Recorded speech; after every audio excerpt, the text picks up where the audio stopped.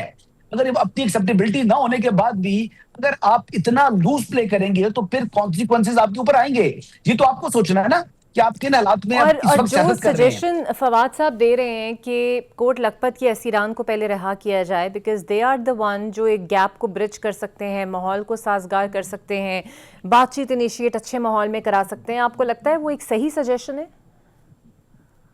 دیکھیں فواد چودھری صاحب جو کر رہے ہیں وہ باتیں تو یقینی طور پر ایک تو پولیٹیکل ٹمپریچر کو ٹھنڈا کرنا چاہ رہے ہیں, اور وہ یہ چاہ رہے ہیں کہ کسی طریقے سے خواتین, دیکھیں خواتین کی رہائی پر حکومت بھی رضامندی کا اظہار کر سکتی ہے, بٹ کوسچن ایک بہت بڑا آئے گا کہ وہ رہائی کس طرح ممکن ہوگی. یہ 9 مئی کے جو ہے وہ کانوکٹس ہیں. اب 9 مئی کے کانوکٹس سے متعلق D G I S P R publicly یہ کہہ چکے ہیں کہ یہ پاک فوج کا نہیں, یہ پاکستان کے عوام کا مقدمہ ہے. اب حکومت یہ برڈن اٹھا سکتی ہے نہیں اٹھا سکتی, اب یہ چیز دیکھنا ہے. ویسے اگر میری ذاتی رائے پوچھیں تو میں تو یہی کہوں گا کہ کینسر سروائیور ہیں یاسمین راشد صاحبہ, ان کی اگر رہائی کر دی جائے تو اس میں کوئی مذائقہ نہیں ہے. میاں محمود الرشید صاحب, ان کی ایک 70+ ان کی عمر ہے. اعجاز چودھری صاحب کو دیکھ لیں, وہ بھی یعنی اس وقت سینئر سٹیزن ہیں. اگر ان 3-4 لوگوں کی رہائی کرنے سے ٹیمپریچر نیچے آ سکتا ہے تو ہونی چاہیے. بٹ دین اگین یہ بھی 9 مئی کے یعنی مین کرداروں میں سے شامل ہیں. کیا یہ پبلک اپالوجی کریں گے؟ اگر یہ پبلک اپالوجی کرتے ہیں تو پریزیڈنشل پارڈن کے ذریعے ان کی رہائی ممکن ہو سکتی ہے. جی بالکل, یہ تو ویسے درست آپ نے فرمایا, اور اس میں تو کوئی شک نہیں ہے کہ پی ٹی آئی کی مبہم پالیسی جو ہے وہ خاصے مسائل کھڑے بھی کر رہی ہے. بہت شکریہ آپ کا. حساب ایک بریک لے لیتے ہیں, بریک کے بعد آپ سے ملتے ہیں. ویلکم بیک جی. مجھے جوائن کریں گے جے یو آئی کے سینئر رہنما سینیٹر کامران مرتضیٰ صاحب. بہت شکریہ سر آپ کے وقت کا. سر پہلے تو یہ بتا دیجئے کہ وفاق المدارس کے حوالے سے وہ کیا چیزیں اور مسائل ہیں جس پر جے یو آئی کو اختلاف ہے, اور دونوں کے درمیان حکومت اور جے یو آئی کے درمیان جو ہے وہ مسائل ہیں اس پر, اور ڈیمانڈز کیا ہیں آپ لوگوں کی؟ ایسا ہے کہ حکومت اپنی ہر چیز جو ہے وہ پرائیویٹائز کر رہی ہے, ہر چیز جو ہے وہ اس سے اپنی جان چھڑوا رہی ہے کہ ہم سے چلتی نہیں ہے, مگر مدرسوں کو جو ہے وہ اپنے قابو میں کرنے کی کوشش کر رہی ہے. تو یہ جو ہے بنیادی مسئلہ ہے ہمارے درمیان اور حکومت کے درمیان. تمہارے اپنے محکمے اپنے ادارے چلتے نہیں ہیں اور دوسرے ایسے معاملات جو کہ بہت احسن طریقے سے چل رہے ہیں اور جس کو دنیا بھر میں اپریشیٹ کیا جاتا ہے اور جس کی دنیا بھر میں مثال نہیں ہے. سر، اور اگر حکومت ریگولرائز کرنا چاہتی ہے مدارس کو تو اس میں قباحت کیا ہے؟ اگر ایک ہی وقت میں ایک ہی موقف اور مسئلے میں ملک میں جمعے کے خطبے ہوں، جماعت ایک ہی ٹائم پر ہو یا ایک ہی وقت میں اذان ہو، تو اس میں ایشو کیا ہے؟ جب تک یہ تو ایشو ہو سکتا ہے نا کہ حکومت اپنے پسند کے خطابات وہاں پر نہ کرائے، یہ تو ایک ایشو ہو سکتا ہے، لیکن اس کے علاوہ کیا ایشو ہے؟ دیکھیے آپ باقی معاملات جو ہے نا وہاں کہتے ہیں کہ ڈی ریگولرائز کرتے ہیں اور یہاں پہ ریگولرائز کرتے ہیں تو میلوڈی تو اپرنٹ ہے نا کہ کسی چیز کو آپ ریگولرائز کرنا چاہتے ہیں اور میجارٹی آف چیزوں کو آپ ڈی ریگولرائز کرنا چاہتے ہیں تو اس کے اندر جو ہے جو اصل چیز چھپی ہوئی ہے وہ ایجنڈا ہے جو دوسروں سے باہر سے آپ کے پاس آیا ہے اور آپ اس ایجنڈے کو امپلیمنٹ کروانا چاہ رہے ہیں اس ملک میں جو کہ امپلیمنٹ نہیں ہو پائے گا. آپ فارغ ہو جائیں گے, آپ چلے جائیں گے, مگر ایسے ایجنڈے جو ہے پہلے بھی جو ہے اس کے اوپر جو ہے نا کام ہوتا رہا ہے, آج بھی کام ہو رہا ہے, مگر ہر کام کرنے والا اس ایجنڈے پہ فارغ ہو گیا. بالکل صحیح. اور نیشنل ڈائیلاگ کمیٹی کی جو کانفرنس ہوئی ہے, اس سے پہلے تحفظ تحریک آئین پاکستان کی کانفرنس ہوئی جس میں آپ لوگ موجود نہیں تھے, سو اس کمیٹی کے حوالے سے کیا سوچتے ہیں؟ بیکاز فواد چودھری صاحب کا تو ملنا جلنا ہے بھی مولانا سے اور وہ چاہتے بھی ہیں وہ اس کا پارٹ بنے, سو اس پر آپ کی کیا رائے ہے؟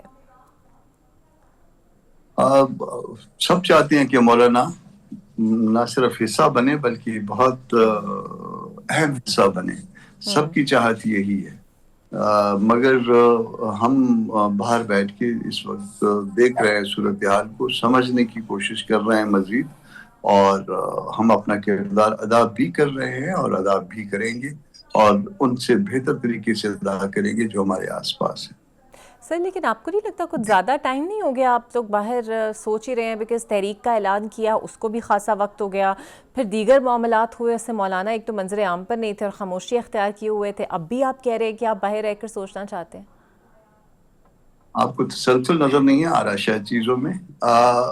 26 امینڈمنٹ کے بعد جب 27 امینڈمنٹ آئی ہے تو اس کو صرف ایک پارٹی نے شاید اپوز کیا ہے, کوئی اور پارٹی تو اپوز کرنے والوں میں جن کا ووٹ اس کے خلاف پڑا ہے, کوئی آپ کو ایسی پارٹی یاد آتی یاداشت میں ہے؟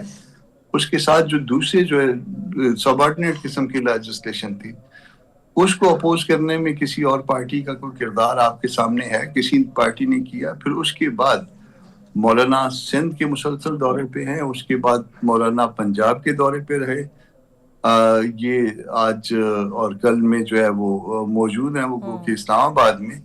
اس سے پہلے جو ہے نا آپ نے کل کا دیکھا ہوگا پنڈی میں کسی اس میں تھے, اپنا فنکشن میں موجود تھے, پھر کل کی بات پرسوں کے بعد جو ہے یہ پھر لاہور چلے جائیں گے.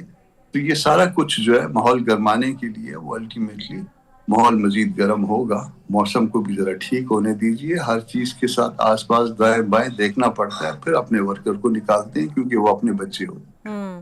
اچھا سر, ویسے آپ کو کچھ سیریس نظر آتا ہے مذاکرات کے لیے؟ تحریک انصاف پہ تو چونکہ دڑے بندی ہے, ایک دھڑا کچھ اور کہتا ہے, کچھ لوگ کچھ اور کہتے ہیں, بالکل مخالف نظر آتے ہیں, اسٹریٹ موومنٹ بھی جاری ہے. آج وزیر اعلیٰ کے پی کراچی پہنچے ہیں, حکومت کی سیریسنس کیا ہے, تحریک انصاف کی سیریسنس کیا ہے, کسی نتیجے پر پہنچتے آپ کو یہ لوگ نظر آتے ہیں؟ نہ حکومت کوئی سنجیدہ ہے, وہ ایک طرف تو مذاکرات کی آفر کرتی ہے, پھر اسی جماعت کے حصے جو ہے اس جن کو آفر کی جا رہی ہے ان پہ تشدد کرتی ہے, ان کے ساتھ جو ہے نا برے طریقے سے غیر سیاسی طور پہ کرتی ہے.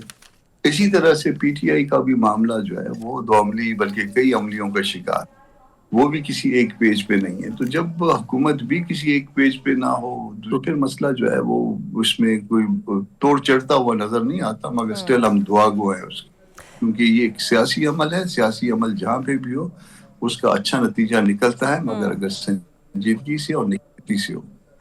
سر دوسری جانب D G I S P R کی پریس کانفرنس کے حوالے سے میں آپ سے جاننا چاہوں گی, وہ پریس کانفرنس ہو یا حکومتی موقف ہو, ظاہری بات ہے ان کی نظر میں ایک ہی چیز ہے کہ دہشت گردی سے نمٹنے کے لیے آپریشن درکار ہے, جس پر تحریک انصاف خاصی مخالفت بھی کرتی ہے. جمعیت علماء اسلام کا اس پہ کیا موقف ہے؟ دیکھیے ہم دہشت گردی کے خلاف ہیں, ہم قانون کو ہاتھ میں لینے کے خلاف ہیں, ہم قانون کی پابندی کے حق میں ہیں,